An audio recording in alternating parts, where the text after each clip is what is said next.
What's up, Steemit? Brian Phobos here for another pool meeting, and today we're going to talk about the bots on Steemit.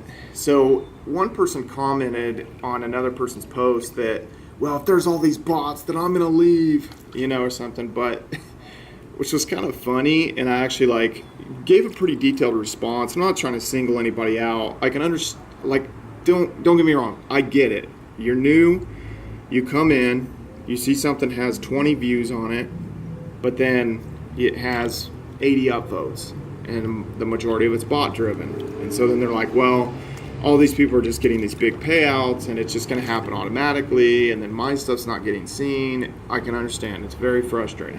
100% understand. I can tell you this, last year it was way worse. Especially just kind of the way everything was working, and that you had no tangible means as a person coming in from the outside to pay your way and get some additional steam power to where your vote would actually count for anything. You just had these ginormous mega whales essentially controlling the whole thing. And now it's a lot better. So going back to it, on every single platform, every single social media platform, there's going to be bots. I used to make fun of Twitter that it was just a bot orgy, and that would have been fine if you could get on Twitter and that you could see a tangible means to make money. It almost ends up being like part of someone's marketing strategy. Or let's say if you end up with hundreds of thousands or maybe millions of followers on Twitter, that you maybe are able to throw up some affiliate links or get some sponsored tweets, that kind of thing. But there's just for the most part, no direct route to really make money or foreseeably make money. It's always like an indirect method. So Instagram, I don't know if you guys have seen these click farms that have them in China, and there'll be thousands of phones hooked up, and people pay for followers, pay for likes, all that stuff, and so that's their business. They have all these individual phones all hooked up in series, and so it tricks the system. And Instagram, it looks like, well, it's these separate phones are liking this post, which is true. There are separate phones, and I'll post a picture of that. It's pretty funny, actually. And I don't have a problem with that. On YouTube one time, I actually pumped up some videos to a thing called enhanced views, and basically I was able to give it a bunch of likes, I was able to give it a bunch of views, and actually the amount of views I got, I paid $5 on Fiverr, and then the amount of views that I got, I got $22 payout from just that one video for that month. It spiked way up, so $5 I was able to turn it into 22. It made it look like the video was way more popular, all that kind of stuff. People have a herd mentality too. The more times you see something's been liked or upvoted, or the more views that it has, you assume, well, it must be good. And I do that all the time on YouTube, where if let's say something has if something has tons of likes, upvotes, and there's no dislikes, there's only a few, I automatically subconsciously think this must be good. Now if I go in there and I got clickbaited in, and then it's the screenshot is totally not even a picture that's even in the video. I'm sure that's all happened to everybody. It pisses me off. And other people get pissed off too, and they downvote it. And so immediately when I see that there's more than half downvotes, I'm like, oh, fuck this, and I just bounce. I don't even watch the thing. I just bounce. I knew it's bullshit.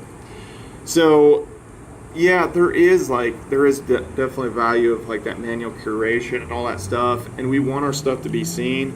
But ultimately, if I make this video and only 20 people look at it, but I make $50, what am I complaining about? Who cares? So if you're the kind of person, though, going back to the bots on Steemit, if they're the kind of person that gets mad because there's going to be self-driving cars and that's going to put a bunch of truck drivers out of business, or you're mad that there's self-checkout lines at Walmart or Home Depot, Steemit's not for you. I don't see you making any money online. I'm just being honest. It's the brutal truth. And you end up being a victim of your circumstances. Oh, well, they're going to lose jobs, or I don't want to use the automated checkout at Walmart. I use it. Bees out here. I use the automated checkout if it makes sense. If I have a whole grocery cart full of stuff, I personally don't use it. I feel like it's too cumbersome. I'd rather go through the manual line. If I have 3 items, I'll go through the automated system. I don't have any qualms like, okay, like they don't have as many cashiers.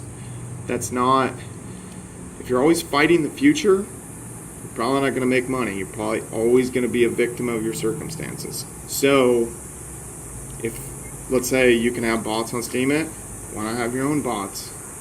You got to think of it that way. You know, there was a person in the comments that's saying, well, I'm going to leave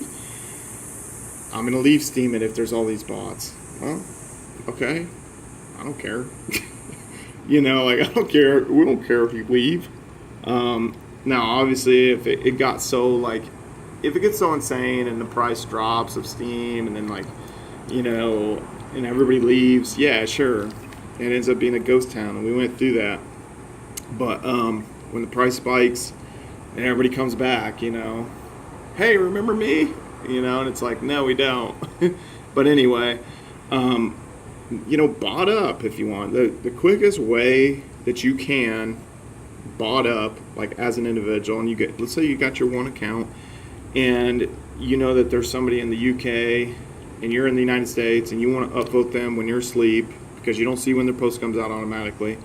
You want to support them, and you want to earn curation rewards. Just get on steamvoter.com, and you can use your posting key in there. It won't compromise your wallet or anything like that, and you're able to automatically upvote. And you've got 10 rules you can do for free. If you pay like 3 Steam back dollars per month, then you can have like 250 rules, and you can add up to 3 accounts in there.